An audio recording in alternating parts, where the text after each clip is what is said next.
एक छोटे से गांव में रामू नाम का आदमी रहता था। उसका एक प्यारा कुत्ता था, शेरू।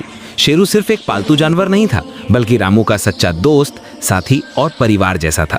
रामू खेतों में मेहनत करके अपना गुजारा करता था, लेकिन एक दिन वो बुरी तरह बीमार पड़ गया। बुखार, खांसी और कमजोरी से वो उठ भी नहीं पा रहा था। शेरू ने देखा कि उसका मालिक अब खेत नहीं जा पा रहा।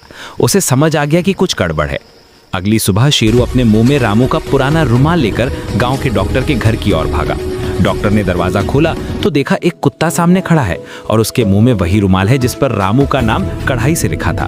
डॉक्टर सब समझ गया और शेरू के पीछे पीछे चल पड़ा। घर पहुंचते ही डॉक्टर ने रामू को देखा, दवाई दी और कहा, इसे आराम की जरूरत है, पर दवा रोज लेनी होगी। अब सवाल था, दवाई का खर्चा कौन देगा? रामू तो बिस्तर पर था, लेकिन शेरू का हौसला बड़ा था। अगले दिन गांव के किसान खेतों में काम करने जा रहे थे। तभी उन्होंने देखा कि शेरू खेत में हल के पास बैठा है। एक किसान ने मजाक में कहा, अरे तू भी काम करेगा क्या? और सच में शेरू खेत में दिन भर रहा। कभी बैलों के पीछे दौड़ता, कभी किसान के औजारों की रखवाली करता। शाम को किसानों ने उसे कुछ सिक्के दिए और शेरू वो सिक्के अपने मुंह में लेकर रामू के घर ले आया। धीरे धीरे शेरू हर दिन मेहनत करने लगा। कभी खेतों में निगरानी करता, कभी मार्केट जाता। सब्जी वाले ने भी उसकी ईमानदारी देखी।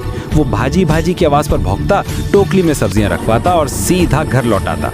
गांव में सब कहते, ऐसा कुत्ता हमने कभी नहीं देखा, ये तो इंसानों से भी ज्यादा वफादार है। कुछ हफ्तों बाद रामू की तबीयत ठीक हो गई। उसने शेरू को गले लगाया, आंखों में आंसू थे। तू न होता तो मैं जिंदा न रहता मेरे शेरू। शेरू की पूंछ खुशी से हिलने लगी। उसे इंसान की भाषा समझ में ना आती थी, पर प्यार और फर्ज की भाषा हर दिल समझ लेता है।